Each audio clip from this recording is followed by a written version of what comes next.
ውድ ኢትዮጵያውያን ይህ የብልጽግና ሐሳብና ድምጽ ለእናንተ ነው። ኢትዮጵያ የረጅም ዘመን ጥንታዊ የመንግስት ባህል ያላት ሀገር ናት።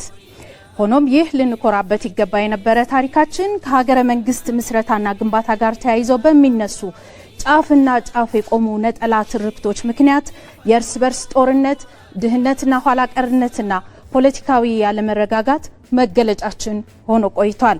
በዚህም ክብርና ነጻነትን በደም የገነባች ሀገር የተረጋጋ ዴሞክራሲያዊ ስርዓት ለመገንባት ተስኗት መበልጸግ መልማት አቅቷት ኖራለች። ብልጽግና ፓርቲ ይህን ቁስል እና የዘመናት ህመም ስብራትም ለማከም በጽኑ እምነት ቆርጦ እየሰራ ነው።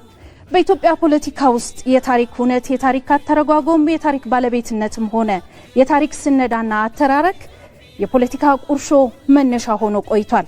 ፓርቲያችን ብልጽግና ከታሪካችን በብዙ የተጻፈው የፖለቲካ ታሪክ ቢሆንም የህዝብ ታሪክ በቂ ስፍራ ሊሰጠውና ሊጠና እንደሚገባ ያምናል። በጎ ታሪኮችንም ጠብቆ የማቆየትና የማጎልበት አቋም አለው።